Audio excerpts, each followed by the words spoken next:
Students, आज हम लोग न्यूक्लियोफिलिक सब्स्टिट्यूशन रिएक्शंस देखने वाले हैं। न्यूक्लियोफिलिक सब्स्टिट्यूशन रिएक्शंस का मतलब होता है नाभिक रागी प्रतिस्थापन अभिक्रियाएं।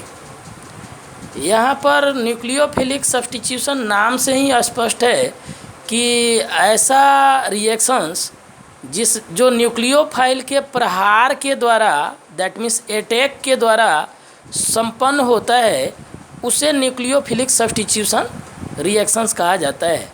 यहाँ हम लोग को दो न्यूक्लियोफिलिक सब्स्टिट्यूशन रिएक्शंस के बारे में जानना है, SN1 और SN2। आज हम लोग SN1 देखने वाले हैं। SN1 का मतलब हुआ सब्स्टिट्यूशन न्यूक्लियोफिलिक यूनिमोलिकुलर। S से सब्स्टिट्यूशन, N से न्यूक्लियोफिलिक और 1 स्टैंड्स फॉर यूनिमोलिकुलर। तो SN1 का मतलब हुआ कि यह 2 स्टेप का रिएक्शंस होता है। फर्स्ट स्टेप स्लो होगा और सेकेंड स्टेप फास्ट होगा। इसमें क्या होता है कि ऐसा न्यूक्लियोफिलिक सब्स्टिट्यूशन रिएक्शंस जिसका रेट केवल सबस्ट्रेट के कंसंट्रेशन पर डिपेंड करता हो, वह न्यूक्लियोफाइल के कंसंट्रेशन पर डिपेंड न करे, दैट इज जो फर्स्ट ऑर्डर काइनेटिक्स को शो करता हो, उसको हम लोग SN1 रिएक्शंस कहते हैं। तो ऐसी नाभिक रागी प्रतिस्थापन अभिक्रियाएं जिसका वेग केवल अभिक्रियक की सांद्रता पर निर्भर करता है, अर्थात जो प्रथम कोटि गतिकी को प्रदर्शित करती हैं, उसे SN1 अभिक्रिया कहा जाता है। अब हम लोग एक एग्जाम्पल देखेंगे। टर्शियरी ब्यूटाइल क्लोराइड का रिएक्शन वाटर से कराना है तो सब्स्टिट्यूशन रिएक्शन होगा, और यहाँ जहाँ Cl जुड़ा है वहाँ OH आके जुड़ जाएगा और Cl H के द्वारा HCl के रूप में रिप्लेस होगा। अब मैकेनिज्म देखने से यह रिएक्शन क्लियर होगा। 3 डिग्री अल्काइल हैलाइड का एग्जाम्पल है। टर्शियरी ब्यूटाइल क्लोराइड जो है एक्वस सॉल्यूशन में आयोनाइजेशन शो करेगा। फर्स्ट स्टेप RDS होगा जो स्लो स्टेप है, और इससे Cl- जब आउट हो जाएगा तो 3 degree carbocation, that means tertiary butyl carbocation बनेगा। स्टूडेंट्स, ध्यान देने की बात है कि फर्स्ट स्टेप जो आयोनाइजेशन होगा उससे जो कार्बोकैटायन बनेगा उसके स्टेबिलिटी को चेक किया जाता है कि वह हायर स्टेबिलिटी में जाने लायक है या ऑलरेडी हायर स्टेबिलिटी वाला कार्बोकैटायन बना हुआ है।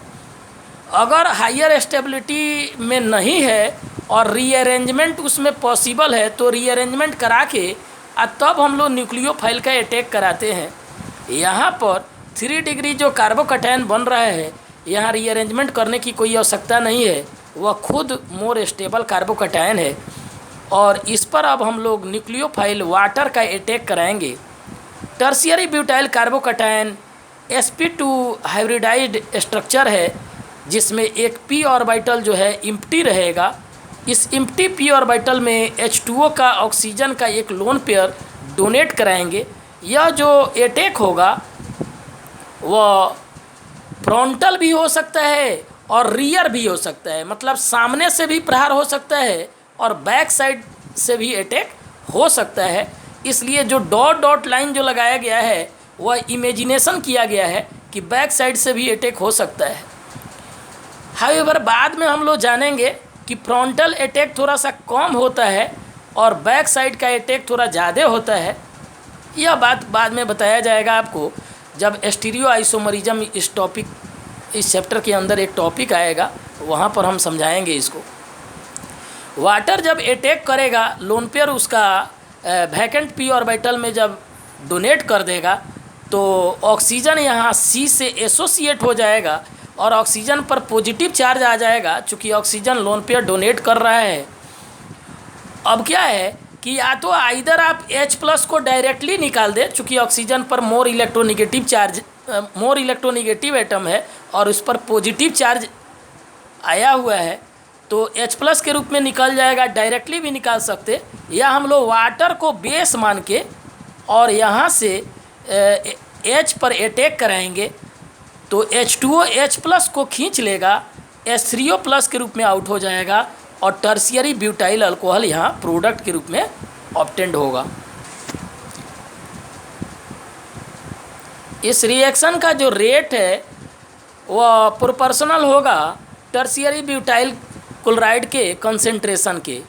That means R is equal to K into concentration of tertiary butyl chloride. Tertiary butyl chloride क्या है? सबस्ट्रेट है। अब सबस्ट्रेट के कंसेंट्रेशन पर रेट डिपेंड कर रहा है और इस कंसेंट्रेशन का पावर 1 है, इसलिए इसका ऑर्डर ऑफ रिएक्शन 1 हो जाएगा। दैट मीन्स यह फर्स्ट ऑर्डर रिएक्शन होगा। रिएक्टिविटी ऑफ अल्काइल हैलाइड, ध्यान से देखें, यह काफ़ी इम्पोर्टेंट बात है। अल्काइल हैलाइड की रिएक्टिविटी जो है उसका ऑर्डर याद रखना होगा। CH3X मिथाइल हैलाइड सबसे कम रिएक्टिव है, उससे ज़्यादा 1 डिग्री, उससे ज़्यादा 2 डिग्री और सबसे ज़्यादा रिएक्टिव 3 डिग्री होगा। और यह SN1 पाथ के लिए यह बात लागू होगा। अगर रीजन पूछा जाए ऐसा क्यों हो रहा है, तो रीजन में एक ही बात आपको ध्यान में रखना है, अल्काइल हैलाइड की रिएक्टिविटी कार्बोकैटायन के स्टेबिलिटी के डायरेक्टली प्रोपोर्शनल होती है। मिथाइल कैटायन से ज़्यादा स्टेबल 1 डिग्री होगा, 1 डिग्री से ज़्यादा 2 डिग्री, 2 डिग्री से ज़्यादा 3 डिग्री। एक एग्जाम्पल के रूप में हम लोग देख सकते हैं, यहाँ हम लोग CH3+, फिर CH3CH2+, फिर आइसोप्रोपाइल कार्बोकैटायन और टर्शियरी ब्यूटाइल कार्बोकैटायन का एग्जाम्पल लिया गया है। प्लस I इफेक्ट और प्लस H इफेक्ट दोनों यहाँ स्टेबिलिटी का रीजन हो सकता है। ऐसे plus H effect is a stronger effect, however plus I effect के द्वारा भी हम लोग चेक कर सकते हैं। तो plus I electron donating effect है, जिस कार्बन पर पॉजिटिव चार्ज है उससे अल्काइल ग्रुप जितना ही ज़्यादा संख्या में जुड़े रहेंगे, इलेक्ट्रॉन उतना ही डोनेट करेंगे। पॉजिटिव चार्ज को इलेक्ट्रॉन की कमी होती है, इलेक्ट्रॉन डोनेट करने वाले ग्रुप उसके स्टेबिलिटी को बढ़ाएंगे।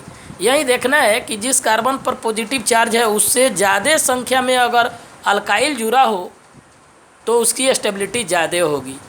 और प्लस H इफेक्ट भी हम लोग सोच सकते हैं। प्लस H इफेक्ट का मतलब हाइपर कंजुगेशन इफेक्ट, और यह अल्फ़ा हाइड्रोजन की संख्या से पता चल जाता है। CH3+ में अल्फ़ा हाइड्रोजन नहीं है, इसलिए 0 लिखा जाएगा। इथाइल कार्बोकैटायन में अल्फ़ा हाइड्रोजन 3 है। अल्फ़ा हाइड्रोजन कैसे चेक करेंगे? जिस कार्बन पर पॉजिटिव चार्ज है उसके जस्ट बगल वाले कार्बन पर हाइड्रोजन गिन लें, जितना हाइड्रोजन होगा उसको अल्फ़ा हाइड्रोजन कहते हैं। फिर आइसोप्रोपाइल कार्बोकैटायन में अल्फ़ा हाइड्रोजन 6 आएगा, टर्शियरी ब्यूटाइल कार्बोकैटायन में अल्फ़ा हाइड्रोजन 9 आएगा। अल्फ़ा हाइड्रोजन भी इसका सपोर्ट कर रहा है कि 3 डिग्री सबसे ज़्यादा स्टेबल होगा।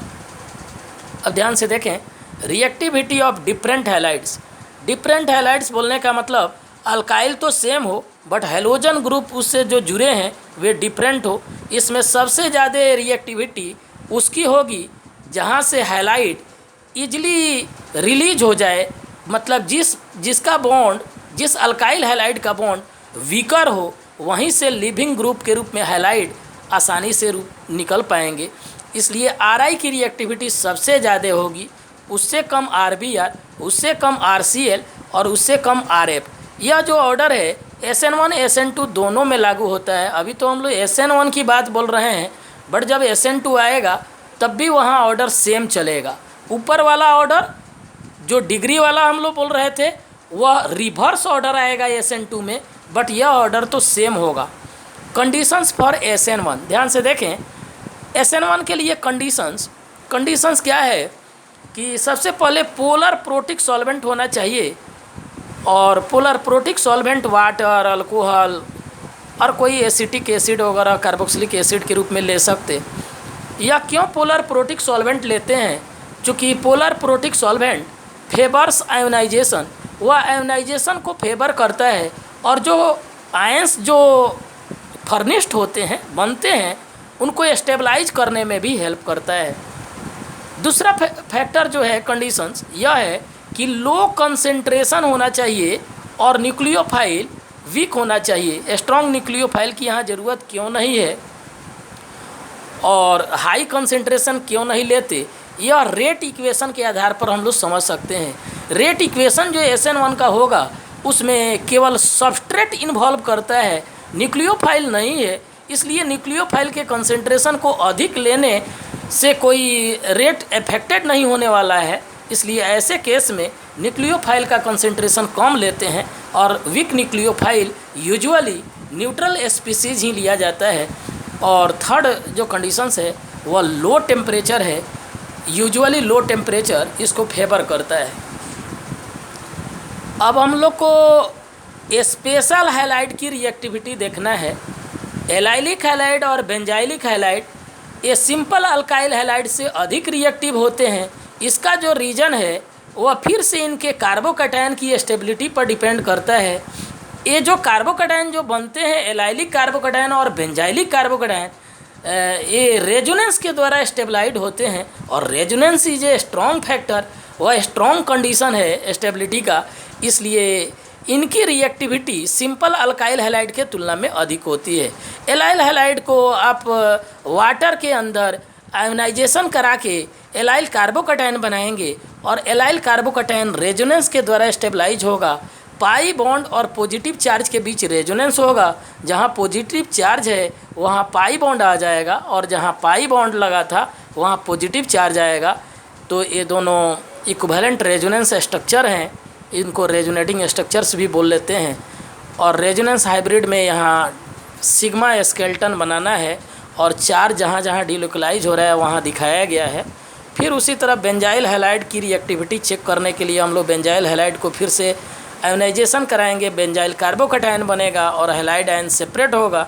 बेंजाइल कार्बोकैटायन रेजोनेंस के द्वारा जो स्टेबिलिटी शो करेगा उसमें 5 रेजोनेटिंग स्ट्रक्चर होंगे। फिर से वहाँ रेजोनेंस हाइब्रिड दिखाया गया है। और ये जो है पाई बॉन्ड और पॉजिटिव चार्ज के बीच फिर से रेजोनेंस हो रहा है। यहाँ बेंजीन के अंदर पाई बॉन्ड है और बेंजीन के साइड चेन के कार्बन पर पॉजिटिव चार्ज है।